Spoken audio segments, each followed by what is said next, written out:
punishment of the cheating wife and the judge." I finished reading the note my lawyer had just handed me and smiled, then shifted my gaze to the other end of the room. Laura, my hopefully soon-to-be ex-wife, was there with her lawyer. She looked over and gave me a nervous but confident smile. Nervous because deep down she really didn't want the divorce I was seeking. I had provided her with a good life for the past 25-plus years. She was able to stay out of work without any pressure to go back to work, even after our youngest left for college at the beginning of the year. She was sure we would have made up if only she had been assigned a counselor who shared her point of view. Of course, then her life of luxury and leisure would have continued uninterrupted. In fact, she was so confident that she had pinned all her hopes on it. Confident because it was Judge Reynolds who was our family court judge. It was said of the infamous Judge Reynolds that he had a collection of male scrotums hanging on his office wall, so extensive that you could barely walk through the door. He never, not once in his entire career, took the husband's side no matter what the wife did. He could give the cheating wife a house, and the offended husband would pay all the utilities. Non-working wives were usually paid alimony that would rival the GDP of a third-world country. Meanwhile, the ex-husband was left living in a shoebox at the county dump, wishing he had enough money to afford macaroni and cheese. Yes, for the past 15 years or so, Reynolds has been a man universally hated by a large number of divorced men in our county. You may ask why his disgruntled ex-husband didn't straighten him out sooner. It may have had something to do with his personal wealth, some of which he distributed to local charities, usually through his beautiful young trophy wife. Alternatively, it could have been his support by the powerful local Christian lobby. Personally, I thought the only reason he wasn't fired years ago was because he must have had pictures of someone very high up in the legal hierarchy in a compromising pose with a sheep. Oh yes, Laura had a reason to feel confident and smug. At that moment, the bailiff stood up and shouted, "Stand up, everyone!" I reluctantly stood up as all 150 pounds of Judge Jeffrey Reynolds clumsily walked through the side door at bench level and teetered toward his reinforced chair, which creaked protestingly under the weight of his body. He looked flushed from dragging his bloated body from lunch to his bench. He glanced at the notes lying before him, then nodded to the bailiff, and he spoke. This is the continuation of Brown versus Brown. The Honorable Judge Reynolds presiding. The courtroom was filled with the rustling of clothes as asses hit the seats. I might as well not have bothered to sit down when he nodded for me to stand up. The judge looked at me mockingly and said, "I see that 5 days ago you completed your last stay in prison, Mr. Brown. I see it was your fourth 30-day incarceration in the county jail for contempt of court. As I said at the time I imposed this sentence, I believe that couples counseling is mandatory in any dissolution of marriage. Marriage is an institution blessed by God, and a person must mobilize every resource available to them to avoid breaking the heavenly union or incurring the wrath of God. Are you now willing to give your wife a chance to explain to you, under the guidance of a professional counselor, how you have failed her?" I nearly choked on the effort to keep from throwing up at his insulting words. This guy could have made Mother Teresa lose her temper and throw something at him. But instead, I forced my voice to sound strong and steady. If, after you and my wife hear what I have to say, you both still want me to participate in this counseling charade, I'll agree. I was surprised that I was able to finish that statement, even though my attorney told me that the judge was obligated to let me say whatever I wanted to say. This judge had a record of being largely unrestrained in breaking the rules to serve his own unhealthy ends. Well, then speak your mind, but please keep it short. I have a busy schedule of marriages to save. I cleared my throat and began. As I said, in my 27 years of marriage, I have had many opportunities to lose my way. I still have my looks, and rich and powerful men attract a certain type of woman who throws themselves at you. I've never slacked, despite the stress of starting my own business and growing it to its current size. I think I had a right to expect the same from my wife. After all, She hadn't worked outside the home since she found out she was pregnant with our first child. She didn't have the responsibility of being the sole breadwinner for the family, the stress of running a business, or the enormous workload that I did. Besides, you were right. Marriage is an institution blessed by God, and we both stood before one of its representatives and swore fidelity to each other. Go on, Mr. Brown. We've heard this rant before. I am simply saying, Your Honor, that I do not think in any way that I deserve the treatment that I received on March 20th of this year. The judge rolled his eyes but did not interrupt. I did not deserve to come home early from work to find a guy sitting in my living room and the sounds of love-making activity coming from upstairs. I also didn't deserve the shock I got when I started up the stairs and the guy in the living room yelled at me, "Hey, don't cut in line! I'm next!" I noticed that at this point Laura looked visibly disturbed. She may be a cheater, but she certainly didn't want our dirty laundry on display. The judge interrupted me. It's not my place to comment on the morals of society. I need to make sure the institution of marriage is protected and the family unit is safeguarded. I wanted to shout, "What? The family unit? Our kids haven't been home in a long time, and they haven't spoken to their mother since she admitted to her disgusting behavior." But I did that last time and incurred the wrath of the judge and earned an extra 3 days in the cell. So I shut up and sizzled at the good judge.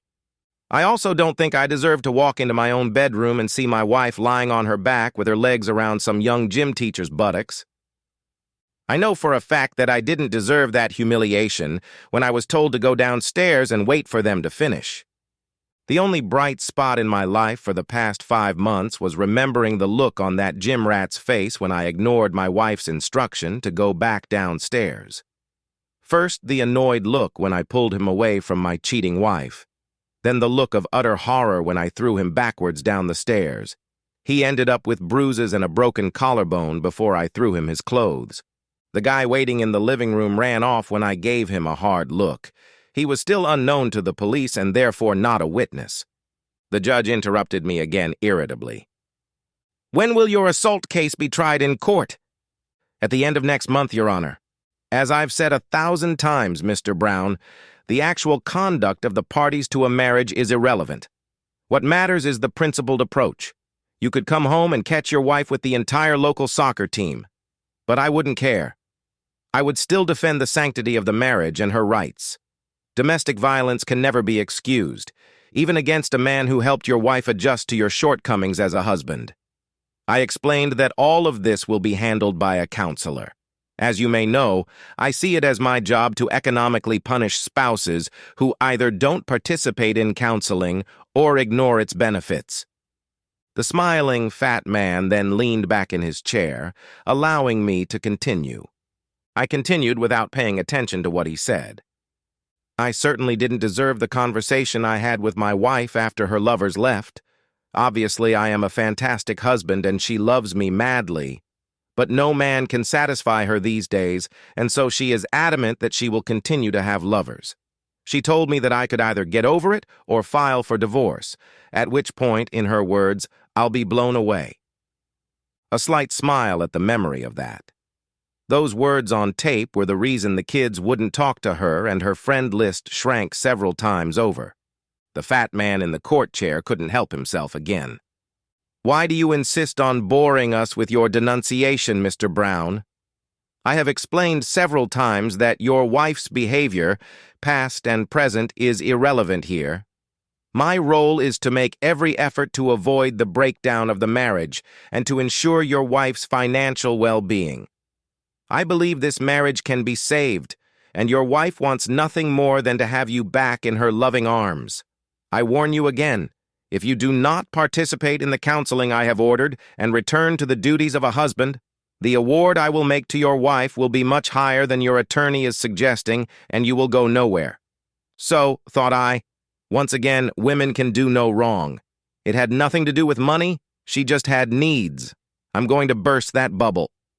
As I said earlier, Your Honor, if after my wife hears about the deal I am offering she still wants to seek counseling, I will reluctantly comply, but let her be warned that the expiration date on this deal is 1 hour. If there's no signature within the hour, we'll go to counseling, which won't change anything.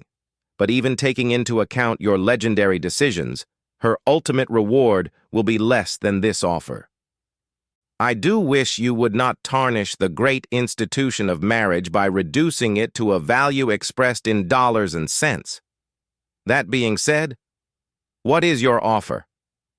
My attorney finally got up to speak, reciting the offer we had agreed upon. My client will transfer ownership of the Brown family home to Mrs. Brown, paying all government fees upon said transfer.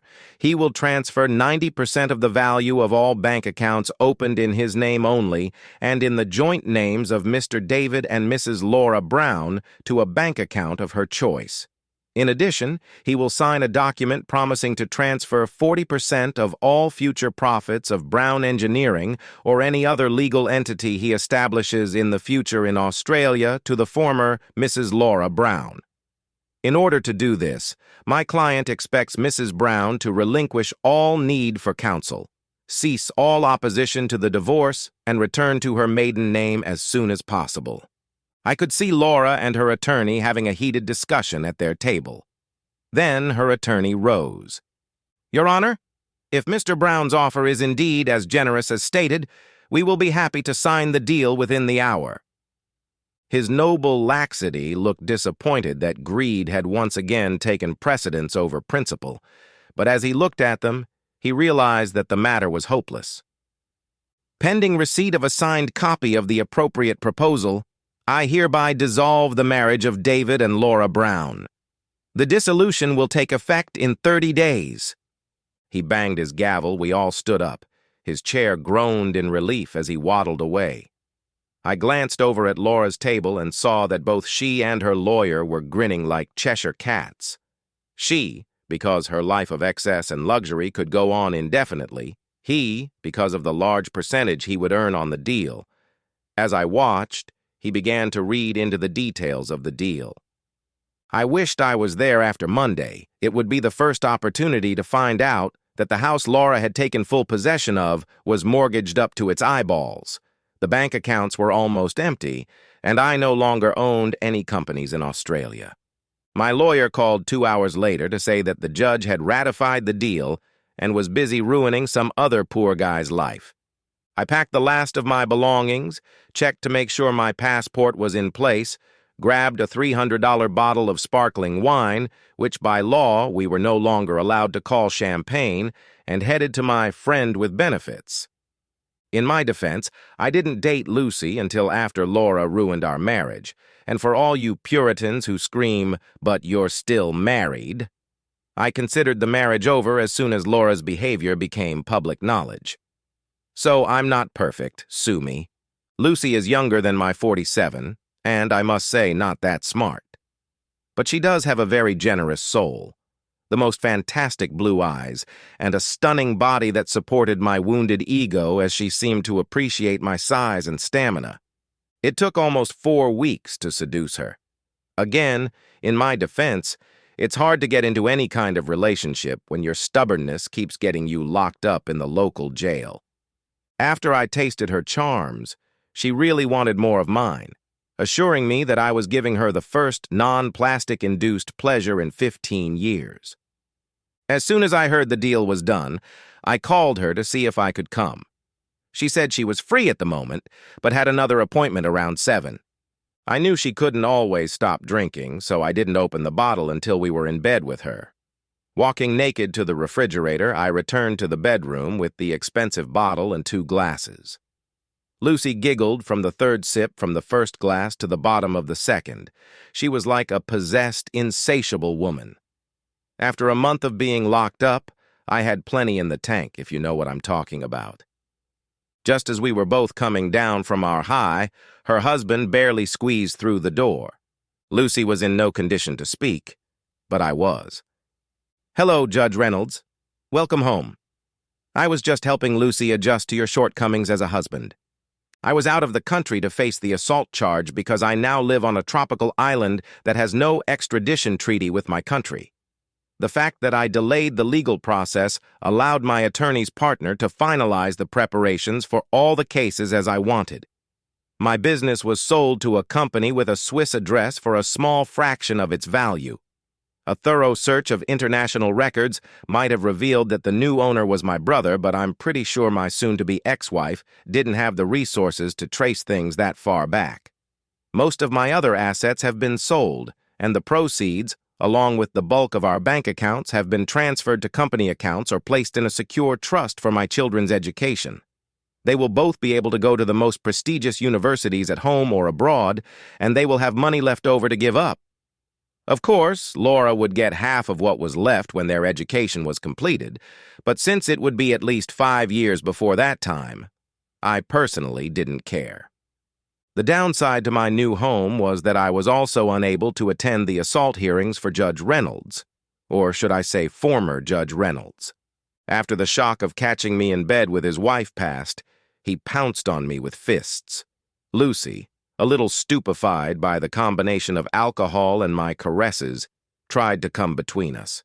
He knocked her down with one meaty elbow. I let him land one blow on me before I brought him down with a knee to the groin. It looked great on the footage from the camera on the bedside table. He was expelled from the Law Society and jailed for 2 years for assaulting Lucy. After becoming an embarrassment to the entire local legal community, the judge who sentenced him refused to place him under any special type of protective custody other than general prison. His reputation and the fact that he was a former judge guaranteed that he would have no friends among the prisoners. Fortunately, he was so unattractive that even Bubba left him alone, but he was constantly harassed and picked on. Of course, the media pounced on the story of the judge's death like sharks attacking an injured diver, and Laura's story was splashed all over the national media. They continued to hound her until she lost her home, unable to pay her debts for even a month. I became a little infamous, like Robin Hood or Ned Kelly. I rolled over onto my other side under the rays of the early morning tropical sun, contemplating the woman lying next to me. Was today the day I would bury my face in that gorgeous cleavage and stay there forever? She was a recently divorced woman who ended up ripping off her rich ex-husband during the divorce. Don't look at me like that. I didn't take any of her money. A monthly check from my brother allowed me to live in luxury for the rest of my days. Tomorrow, the children are due to arrive on the island for the 3rd time. They have become very attached to Lucy. They will never forgive me if I offend her sweet, simple soul. They will no doubt bring me news of Laura's latest follies. I already knew she'd lost her home, moved out of our neighborhood due to sheer humiliation, rented a 1-bedroom apartment while working as a waitress, and aged 20 years. The kids tried to talk me into forgiving her on their first visit, but I showed them videotapes of me going into the bedroom that day and her subsequent confession to me and her demands. That put an end to their attempts to talk me into leniency. They still pick up the phone when she calls, but any close relationship that was always based on respect is gone. Sometimes I wonder if she has the energy to drive trains now. Phew, enough negativity. Time to start our day. Lucy smiled before she even opened her gorgeous blue eyes. After all, by the time Jeffrey Reynolds was released, he had become a shadow of his former self. He was a recluse until his untimely death 5 years later. His grave is a popular urinal for divorced men with retained anger issues. The end.